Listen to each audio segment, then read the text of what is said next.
Se llevan 13 años excavando aquí. ¿Qué me puede contar de 13 años de excavaciones en este lugar? Pues estos 13 años han sido el resultado de un proyecto de investigación que surgió desde la iniciativa del Museo de Prehistoria de Valencia, porque este museo, que pertenece a la Diputación, aparte de hacer los trabajos de conservación y custodia, de investigación y de difusión propios de un museo, también tiene un servicio de investigación que se dedica, entre otras tareas, a llevar proyectos de excavación. En este caso se trata de excavaciones ordinarias. Y dentro de los intereses del servicio de investigación estaba el cubrir lo que era el conocimiento de un área que quedaba por investigar en época ibérica y que quedaba enmarcada entre las ciudades ibéricas de Saguntum, de Saetavis, que es Játiva, y de Quelín, Caudete de las Fuentes. Dentro, bueno, y Edeta, que es la ciudad ibérica de la actual Liria. Y dentro de este conjunto de ciudades ibéricas queda un espacio por investigarse que está en torno a este yacimiento de la Carencia, que ya en los años 70 la doctora Milagro Gil Mascarell hizo unos trabajos sobre él y ya vio su secuencia estratigráfica, que empezaba en el Bronce final y acababa en época. Entonces, dentro de, como ya he dicho, de los intereses del Servicio de Investigación Prehistórica de la Diputación de Valencia, pues estaba el averiguar qué pasaba en este territorio en época ibérica. Realmente ocurría como en el resto de asentamientos que he comentado, que eran cabeza de un territorio, y la Carencia podía ser un yacimiento como los que acabo de nombrar. Pues ese era el reto en 13 años. Por lo tanto, el proyecto de la Carencia tenía dos vertientes. Una que era de investigación y otra que era de investigación del mismo yacimiento, y otra que era del territorio. ¿Para qué? Pues porque localizar yacimientos alrededor del territorio y hacer estudios de ese territorio nos iba a ayudar a saber si la Carencia tenía entidad como un yacimiento central o como cabeza de otro de los territorios que hemos comentado.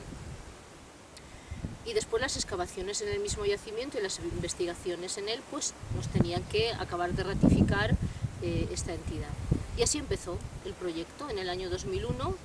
y en el año 2013 pues, hicimos la última campaña el año pasado y publicamos una monografía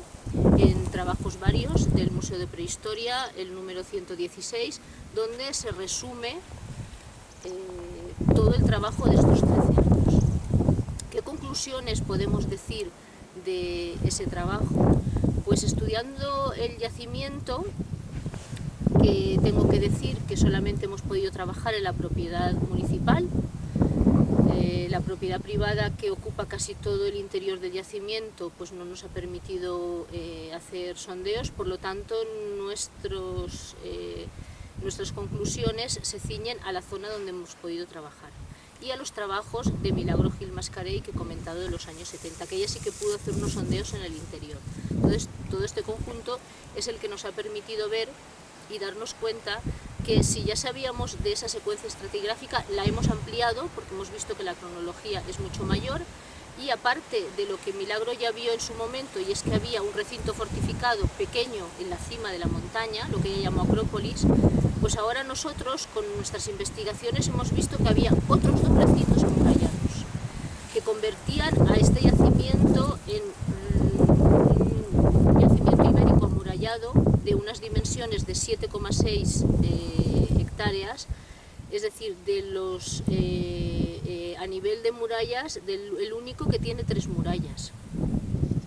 El recinto pequeño es de media hectárea, el de la cima, y por relación estratigráfica, por los sondeos de su interior, porque nunca hemos podido excavar la muralla, por lo que vimos de las excavaciones de Milagro, en el siglo IV empieza a ocuparse esa zona, IV antes de Cristo, en época ibérica. Por lo tanto, pensamos que la muralla puede ser de este momento. El descubrimiento de esta segunda muralla, donde estamos nosotros ahora situados, que amplía ya este recinto de media hectárea a 1,5 hectáreas, pensamos que se construye en el momento de la llegada de los cartagineses a la península. Estamos hablando de finales del siglo III, a lo largo del III, la segunda mitad, porque el material cerámico nos sitúa en esa época y es un momento de amenaza, también la llegada de los romanos, un momento de conflicto, y nosotros lo relacionamos con esta Segunda Guerra Púnica que ocurre en este momento histórico. Es una tipología de muralla que, como pueden apreciar, se ven estas imágenes. Consiste este metro que tiene de ancho en 2 caras de muro, trabajado por la cara exterior, un muro de piedra, y después trabado con pequeñas piedras y tierra. Pero se le hace un refuerzo en el exterior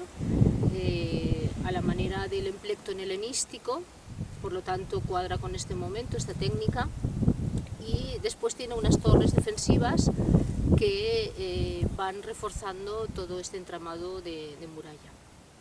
Y ya la tercera muralla, que nosotros hemos podido descubrir gracias a estos trabajos de prospección en este proyecto, cierra ya todo el conjunto del yacimiento de las hectáreas que hemos comentado, llegando a las 7, y es una muralla que tiene una técnica hasta ahora no documentada.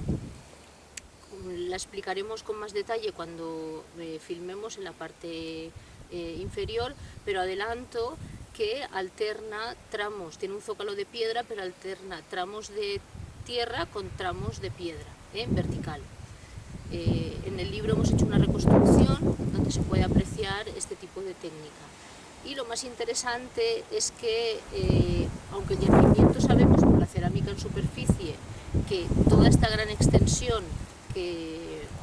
cierra estas 7 hectáreas tiene materiales de estos momentos del siglo IV, del siglo III antes. Segundo, la muralla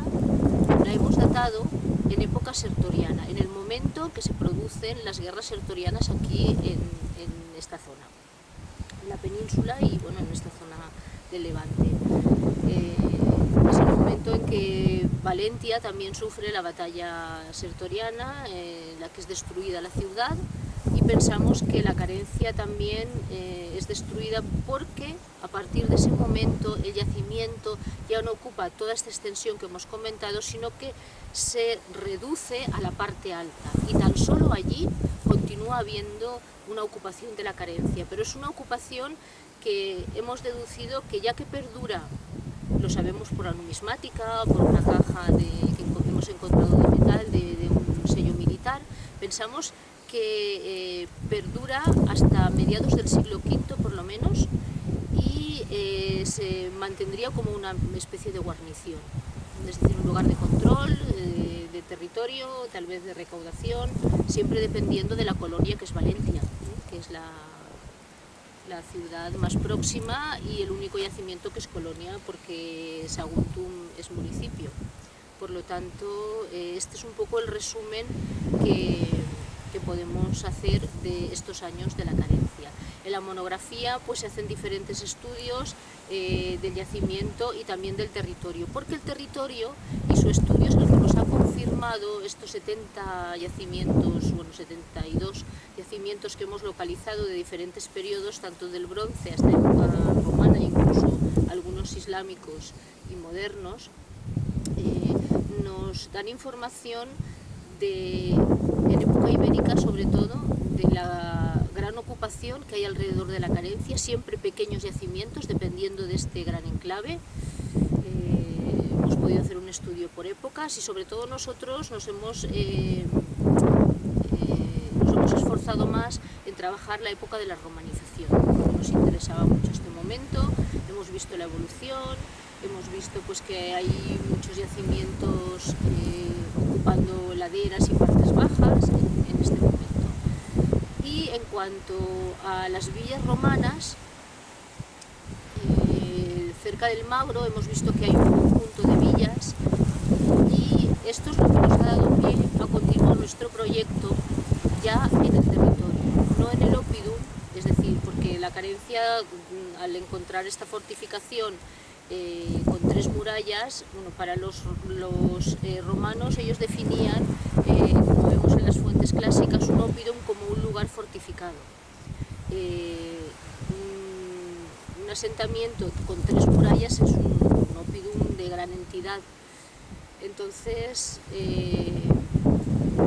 como decía, nosotros la parte que vamos a continuar trabajando este verano ya no va a ser en el Oppidum, porque aunque en el Oppidum hemos podido concluir que es un yacimiento, centro de control de un territorio dedicado por los productos que se han encontrado, sobre todo materiales de tanto un porcentaje de lujo como la mayoría de producción, nosotros pensamos que era un lugar de comercio, es decir, era como un gran mercado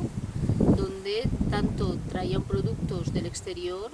como del asentamiento y del territorio de la Edetania, que estaría cerca de la Edetania. Los estudios también nos han permitido ver que, aunque dedicado al comercio, no en la última fase, que ya hemos visto que es más una guarnición, sino, o sea, un lugar de control, sino en todo el momento de gran esplendor de este yacimiento, aparte de las relaciones en su mismo entorno, el material que ha estudiado un compañero, Miguel Pérez, sobre todo de la cerámica decorada, pues nos da información de que los contactos de la Carencia son en el siglo, bueno, en un primer momento, los siglos III, II, se dan con la zona de la Edetania, pero también con la Contestania. Pero a partir de la destrucción de Edeta ya son sobre todo con la zona de la Contestania, mayoritariamente. Y la numismática también, la cantidad y variedad de monedas nos habla de relaciones pues, con un montón de sitios peninsulares que están emitiendo ceca. Después está el tema de si la Carencia acuñaba la ceca de Quiligili, que es una de las cecas que quedaban por ubicar en la península y en este caso en las tierras valencianas. Y la Carencia pues tenía muchas posibilidades, pero los estudios numismáticos realizados pues, por el catedrático Pere Pau Ripollés se demuestran que la dispersión de moneda de Quiligili está muy próxima a la zona del sur de Requena, pero no próxima, es decir, por donde está Caudete de las Fuentes, los Villares, pero no por la Carencia. Eso no quita pues, que pueda ser este yacimiento, pero evidencias claras todavía no lo tenemos.